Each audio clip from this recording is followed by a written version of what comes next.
अस्सलाम वालेकुम। Surface areas and volumes chapter में एक्सरसाइज 13.3 के पहले 5 क्वेश्चन हमने मुकम्मल किए थे। आज हम छठा क्वेश्चन करने जा रहे हैं। ये भी इसी नौयत का क्वेश्चन है कि एक मेटल को हम कन्वर्ट करते हैं दूसरे किसी शेप में, एक शेप के मेटल को मेल्ट करके हम दूसरी शेप में कन्वर्ट करते हैं। अब यहाँ पे क्वेश्चन है, how many silver coins 1.75 centimetres in diameter. This is the diameter of a coin and thickness 2 mm.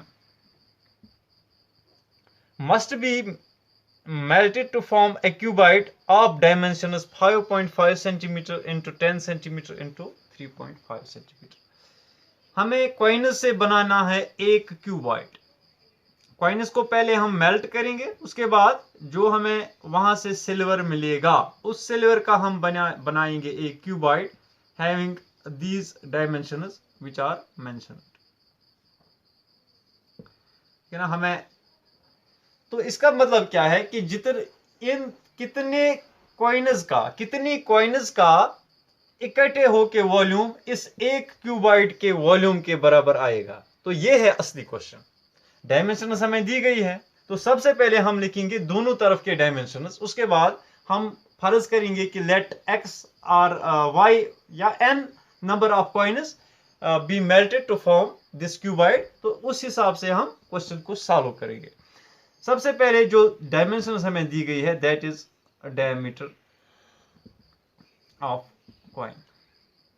तो जब हम कॉइन की बात करते हैं, एक कॉइन जो हमारे पास होती है it is always cylindrical in shape. आप एक कॉइन लेना तो उसकी जो थिकनेस है that is it's height. Thickness जो जितनी कॉइन मोटी होगी, अगर हम बहुत सारे कॉइन्स को एक के ऊपर दूसरे को रखेंगे, ठीक है ना, तो हमें एक लॉन्ग सिलेंडर मिलेगा इस तरह का। लेकिन चूंकि कॉइन की थिकनेस कम होती है लिहाजा हमें कॉइन सर्कुलर शेप दिखती है। Actually it is cylindrical. इसका जो डायमीटर होता है दैट इज जैसे एक सर्कल का होता है, लॉन्गेस्ट कार्ड जो होती है सर्कल में, तो सेंटर में। लेकिन कॉइन में चूंकि विड्थ जो होती है दैट इज, या जिसको हम कहते हैं thickness of coin, that is it's height. So diameter of coin will be, हमें तो रेडियस चाहिए तो हम डायरेक्टली रेडियस लिखेंगे। सबसे पहले height of coin, let it be h dash. क्योंकि हमें वहां पे क्यूबॉइड में भी h as height of the cuboid लेनी पड़ेगी, लिहाजा हम इसको एच डैश रखेंगे या h1 भी रख सकते हैं। Late it be h dash, that is 2 mm। तो बाकी डायमेंशन चूंकि हमें सेंटीमीटर में दी गई है लिहाजा हम इसको भी पहले सेंटीमीटर में कन्वर्ट करेंगे, दैट इज 2/10 सेंटीमीटर। या 0.2 सेंटीमीटर आप लिख सकते हैं, जो तरीका जो आपको आसान लगे वैसे लिखना। इसी तरह से रेडियस ऑफ कॉइन, ये एक कॉइन की बात कर रहे हैं, that will be how much 1.75 divided by 2 centimetres. अगर हम ऐसे ही लिखें या हम ऐसे भी लिख सकते हैं 0.875, 1.75 का आधा, दैट इज 0.875 सेंटीमीटर्स। इसके बाद हमें दी गई है dimensions of the cuboid, length, breadth and height. वो आप लिख भी सकते हैं, यहाँ पे जरूरत भी नहीं है लिखने की। तो अगर हम देखें कि let n number of coins are melted to form the cuboid, हम n नंबर लेंगे। इसका मतलब क्या है कि n into volume of one coin, एक कॉइन का वॉल्यूम क्या होगा, that will be pi r square h dash. Height है h डैश, रेडियस है r, और पाई आर स्क्वायर h होता है वॉल्यूम ऑफ सिलेंडर। ये किसके बराबर होगा, it will be equal to the volume of the cuboid, that is length into breadth into height. जो तीनों चीजें हमें वहां से दी गई है। तो n तो अपनी जगह रहेगा, इंटू पाई दैट इज 22 और 7 into r square that is 0.875 into 0.875। मैं यहाँ पे स्क्वायर इसलिए नहीं लिख रहा हूं ताकि हमें कैलकुलेशंस में आसानी हो जाए। Into h dash that is 2/10। बाकी डायमेंशंस हमें सेंटीमीटर्स में दी गई है, सिर्फ मिलीमीटर्स में यहाँ पे 2 दिया गया है, ठीक है ना, हाइट या जिसको हम कहते हैं थिकनेस ऑफ कॉइन। तो ये सब किसके बराबर होगा? It will B length into breadth into height, that is 10 into 3.5 into 5.5 into 3.5। Generally जब हम क्यूबॉइड की बात करते हैं तो लॉन्गेस्ट साइड हम लेते हैं एज लेंथ, और उससे जो शॉर्ट होगा दैट इज ब्रेड्थ, एंड उससे जो शॉर्ट होगा वो हम लेते हैं as height of the cuboid, ठीक।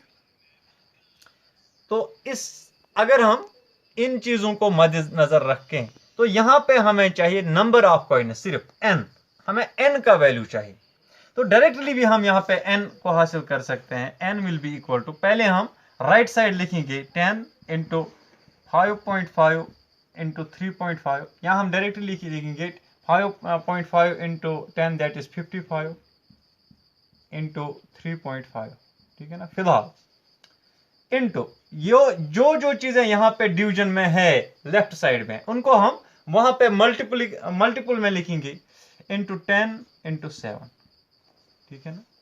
अब देखिए यहाँ पे 55 इंटू 35 इंटू 7, हमें सिर्फ 3 चीजें मतलब न्यूमरेटर में आ गई, सिर्फ 3 नंबर्स न्यूमरेटर में आ गए, क्योंकि 3.5 इंटू 10 होता है 35। इस तरह से आसानी हो जाएगी। डिवाइडेड बाय जो चीजें यहाँ पे न्यूमरेटर में है इस साइड में, वो क्या क्या है? एक है 22 इंटू 0.875 इंटू 0.875 इंटू 2, या हम डायरेक्टली भी लिख सकते हैं 44 इंटू 0.875 इंटू 0.875। तो इस तरह से हमें आसानी हो जाएगी। जो चीजें यहाँ पे न्यूमरेटर में थी इनको हमने डिनोमिनेटर में लाया। अब यहाँ पे ये कैलकुलेशन करने के लिए कैलकुलेटर की जरूरत पड़ेगी। हम डायरेक्टली भी कर सकते हैं, खुद भी कर सकते हैं, लेकिन थोड़ा टाइम लगेगा।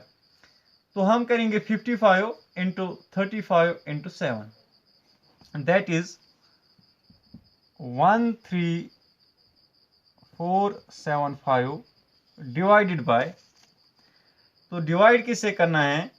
0.875 इंटू 0.875 इंटू 44, दैट इज 33.6875। ये 4 पॉइंट्स तक लिखना जरूरी नहीं है, लेकिन अगर हम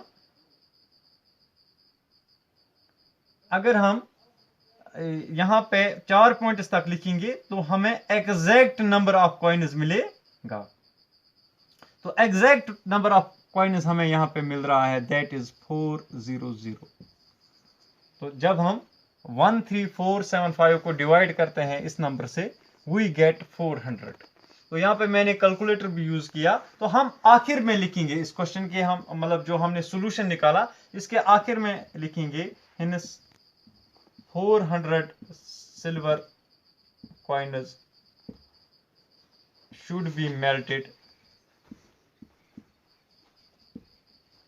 to form the cuboid, ठीक है ना। एक क्यूबॉइड ऐसा बनाने में हमें 400 कॉइन्स, सिल्वर कॉइन्स को पहले मेल्ट करना पड़ेगा। उसके बाद उसी मेटल से हम ये क्यूबॉइड शेपेड स्ट्रक्चर बना सकते हैं।